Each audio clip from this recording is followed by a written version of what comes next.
Hi army കുട്ടീസ്, എല്ലാവർക്കും സുഖം തന്നെയാണെന്ന് വിശ്വസിക്കുന്നു. കഴിഞ്ഞ പാർട്ടിൽ കമൻ്റ് ഇട്ട് സപ്പോർട്ട് ചെയ്ത് എല്ലാവർക്കും ഒരുപാട് താങ്ക്സ്. ഇനി നമുക്ക് ഫൈനൽ പാർട്ടിലോട്ടേക്ക് പോകാം കേട്ടോ. ഓക്കെ, ബസ് ഇറങ്ങിയതും കണ്ടു ബുള്ളറ്റിൻ്റെ പൊക്കത്ത് കാലും കയറ്റി വെച്ചിരുന്ന് ചൂട് ചായ കുടിക്കുന്ന കാശിയേട്ടനെ. തങ്ങൾ നിൽക്കുന്ന ഭാഗത്തോട്ടേക്ക് ചൂഴ്ന്നു നോക്കുന്നുണ്ട്. ഉണ്ണിമായയുടെ നോട്ടം അവനിലേക്ക് എത്തി. ഹായ്, എൻ്റെ കാശിയേട്ടൻ, വാ വൃന്ദേ. അവളെയും വലിച്ചുകൊണ്ട് വെച്ച് കേച്ച് കാശിനാഥൻ്റെ ഫ്രണ്ടിലെത്തി. കാശിയേട്ടാ, എനിക്ക് തരാട്ട് ചായ കുടിക്കുവാണോ? ഇങ്ങ തന്നെ. അമ്പട കള്ള, അങ്ങനെ ഇപ്പോൾ തനിച്ച് കുടിക്കേണ്ട. ആ, എന്ത് നല്ല ചായ. എന്താ കാശിയേട്ടാ ഇവിടെ നിൽക്കുന്നത്? എന്നെ നോക്കി നിന്നതാണോ? കാശിനാഥൻ അതിന് മറുപടിയായിട്ട് ഒന്ന് ചിരിച്ചു. എന്നിട്ട് ഉണ്ണിമായോടായിട്ട് പറഞ്ഞു, എന്താ ഉണ്ണിമായേ, നിൻ്റെ പുതിയ ടീച്ചർക്ക് ഒരു ചൂട് ചായയും കൂടെ പറയട്ടെ. ഇത് കേട്ടതും വൃന്ദയുടെ ഉള്ളംകാല് മുതൽ തല വരെ പെരുക്കുന്ന പോലെ തോന്നി. വൃന്ദ മനസ്സിൽ ആലോചിച്ചു,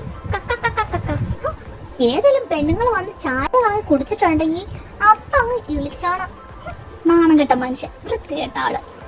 ഇങ്ങനെയുണ്ടോ മനുഷ്യന്മാര്? എന്താ വൃന്ദ ടീച്ചറേ, നാളെ അമേരിക്കയിൽ നിന്ന് ഡോക്ടർ പയ്യൻ പെണ്ണ് കാണാൻ വരുന്നു എന്നൊക്കെ കേട്ടു. ഹോ, നാട്ടിലുള്ള ആമ്പിള്ളാരെ, അതും നമ്മളെപ്പോലെയുള്ള ആമ്പിള്ളാരെ ഒന്നും ടീച്ചർക്ക് ബോധിക്കുകയല്ലേ? അതിനവളുടെ മറുപടി തുറിച്ചുള്ള നോട്ടമായിരുന്നു. അവൻ പതിയെ കണ്ണിറുക്കി മീശ പിരിച്ചു കാണിച്ചു.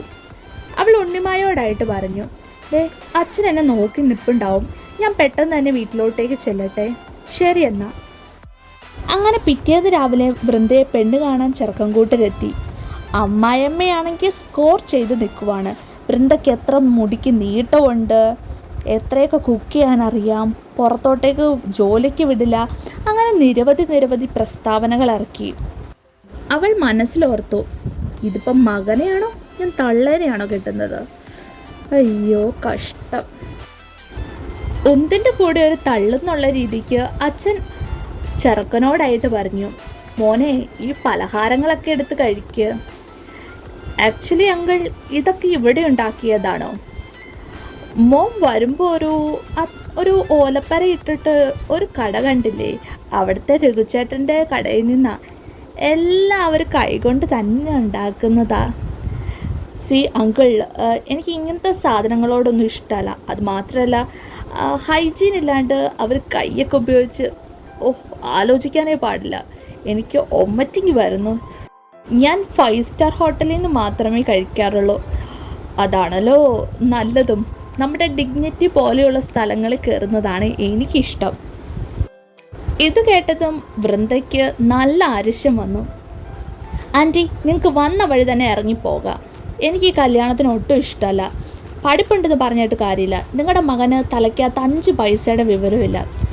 പിന്നെ വിത്തിൽ നിന്ന് വരുന്നതിൻ്റെ ഫലമല്ലേ ബാക്കിയുള്ളതിനും കിട്ടുള്ളൂ.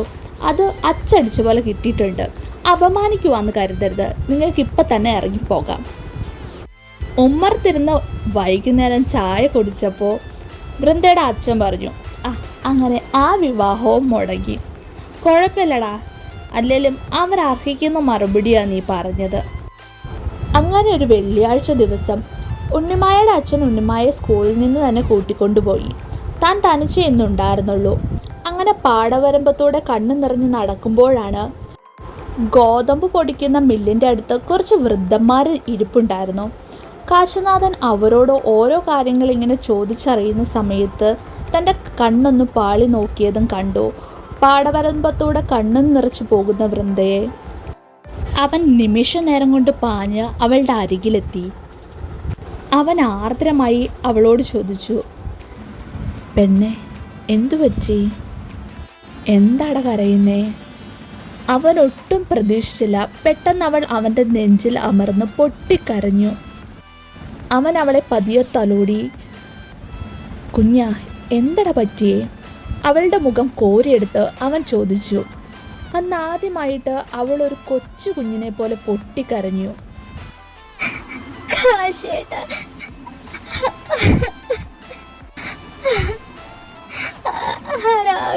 രാഹുലിന്റെ ആൾക്കാർ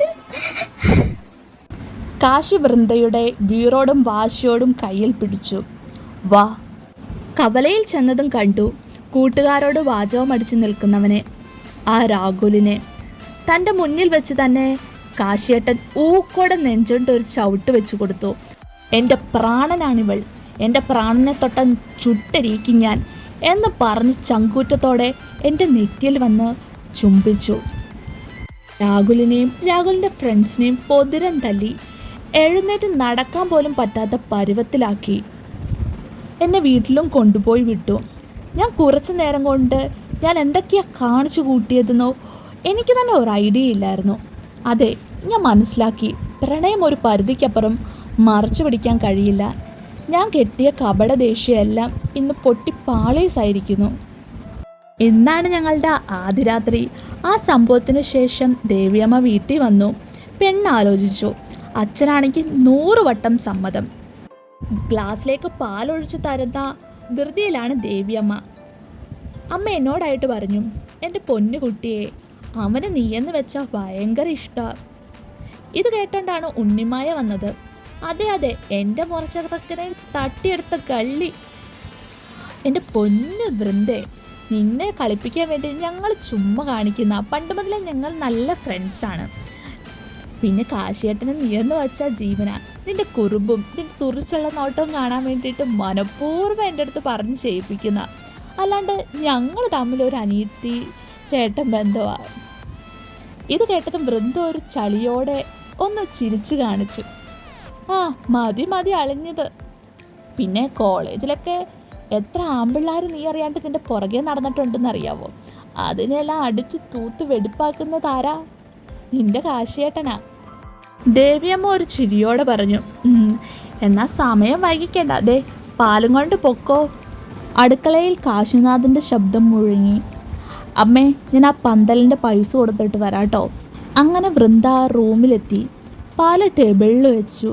ആ റൂമിൻ്റെ ഭംഗി നോക്കി കാണുമായിരുന്നു. എല്ലാം ചിട്ടയായിട്ട് വെച്ചിട്ടുണ്ട്. ഒരുപാട് ബുക്ക് വായിക്കുന്ന കൂട്ടത്തിലാണ് കാശിയേട്ടൻ. ഷെൽഫിൽ ഒത്തിരി ബുക്ക് ഇരിപ്പുണ്ട്. പോരാത്തതിന് ചെടികളോടും വല്ലാത്ത ഇഷ്ടമുണ്ട്. എന്നാൽ റൂമിൽ കയറിയപ്പോൾ മനസ്സിലായി, റൂമിൽ ഒത്തിരി നല്ല ഭംഗിയുള്ള ഇൻഡോർ പ്ലാന്റ്സും വെച്ചിട്ടുണ്ട്. ആകപ്പാടെ നല്ല ഭംഗിയുള്ള ഒരു റൂം. പെട്ടെന്നാണ് ഡോറ് കുറ്റിയിടുന്നതിൻ്റെ ശബ്ദം കേട്ടത്. മീശ പിരിച്ച് ചെറുചിരിയോടെ കണ്ണിറുക്കി അവളുടെ അടുത്തോട്ടേക്കായി വന്നു. എന്താടി ഭാര്യയെ, നീ ഇതുവരെ ഉറങ്ങിയില്ലേ? അവൾ ഉണ്ടക്കണ്ണുരുട്ടി കാശിയേട്ടനെ നോക്കി. ആ, ഞാൻ ഉറങ്ങാൻ കിടക്കുക. തീ പാലെടുത്ത് വന്ന് കുടിക്ക്.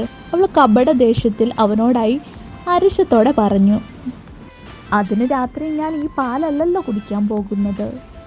കേട്ടത് വിശ്വസിക്കാനാകാതെ അവൾ ആകെ തറഞ്ഞു നിന്നു. അവൻ മെതുവായിട്ട് അവളുടെ പുക്കളുടെ ചുറ്റും കൈയോടിച്ചു. അവൻ്റെ ശ്വാസം അവളുടെ മുഖത്ത് തട്ടി. കാശേട്ട. അവൾ സ്നേഹത്തോടെ ആർദ്രമായി അവനെ വിളിച്ചു. എന്താ വൃന്ദ, ഒത്തിരി നാളത്തെ സ്നേഹമുണ്ട് നിനക്കായി തരാൻ. ഒത്തിരി ഇഷ്ടമാണ് പെണ്ണെ. അവൻ്റെ ശ്വാസം അവളുടെ മുഖത്ത് തട്ടി. വൃന്ദ, അവൾ മൂളി. നിന്നെ എനിക്ക് എന്ത് ഇഷ്ടമാണെന്നറിയോ? നീ എൻ്റെ ജീവനാ. ചെറുപ്പം മുതലേ നീ എന്ന് വെച്ചാൽ എനിക്ക് വളരെ ഇഷ്ടമാണ്. നീ അറിയാതെ നിൻ്റെ കുറുമ്പുകൾ, നിൻ്റെ ദേഷ്യമൊക്കെ ഈ കാശിയേട്ടൻ്റെ നെഞ്ചിലാണ് പതിഞ്ഞത്. അവൾ ചിണുങ്ങിക്കൊണ്ട് കൈകൾ കൊണ്ട് കാശിയുടെ നെഞ്ചത്തെ രോമം പതിയെ പറിച്ചെടുത്തു. ആ, പതിയെ വേദനിക്കുന്നോടി. പിന്നെ കാശിയേട്ടൻ എന്നോട് ഒരു ഇഷ്ടമില്ല. ഇഷ്ടമുണ്ടായിരുന്നെങ്കിൽ നേരത്തെ പറയില്ലായിരുന്നോ? എന്നിങ്ങനെ വിഷമിപ്പിക്കുമായിരുന്നോ? കാശി അവളെ തിരിച്ചു കിടത്തി അവളുടെ കവിളിൽ ഒരു കടി വെച്ച് കൊടുത്തു. ആ കാശേട്ടാ, നീ അറിയാണ്ട് നിൻ്റെ നിഴല് പോലെ ഞാനുണ്ടായിരുന്നു. എൻ്റെ വൃന്ദയെ അതറിയാത്തെ. ശരിക്കും? അല്ല കാശേട്ടാ, അന്ന് ആ ടെക്സ്റ്റൈൽസിൽ വെച്ച് എൻ്റെ അടുത്ത് ഒരുത്തൻ മോശമായിട്ട് പെരുമാറിയില്ലേ? അവനെ ആരോ പഞ്ഞിക്കിട്ടുമെന്ന് കേട്ടു. അപ്പോൾ അത് കാശേട്ടനായിരുന്നോ? ഇത് കേട്ടതും അവൻ ആർത്തൊന്ന് ചിരിച്ചു. മെതുവ അവളുടെ വയറിൽ വട്ടം പിടിച്ചു. അവളുടെ മൂക്കുത്തിയിൽ ചുംബനങ്ങൾ കൊണ്ട് മൂടി. അവൾ കാശിനാഥനെ ഇറുക്കി പുണർന്നു. അവൾ കാശിയേട്ടനോടായിട്ട് പറഞ്ഞു, കാശിയേട്ടാ, അമ്പലത്തിലെ കൈനോട്ടക്കാരി ഒന്നല്ല 2 കുട്ടികളുണ്ടാകുമെന്ന് അറിഞ്ഞ്, ഇരട്ട കുട്ടികൾ. ഓഹോ, അപ്പോൾ ഡബിൾ ഹാർഡ് വർക്ക് ചെയ്യണല്ലോ. അയ്യേ കാശിയേട്ടാ, അതെ, ആ അമ്മയുടെ ബലം പോലെ തന്നെ ബലിച്ചു. അവർക്ക് 2 പേർക്കും ഇരട്ട കുട്ടികളാ, ഒന്നല്ല 2 പ്രാവശ്യവും. അങ്ങനെ 4 കുട്ടികളായി. ഇനി എന്താ കുറവ്? അതെ, ഇനി അവർ സന്തോഷമായിട്ട് ജീവിക്കട്ടെ.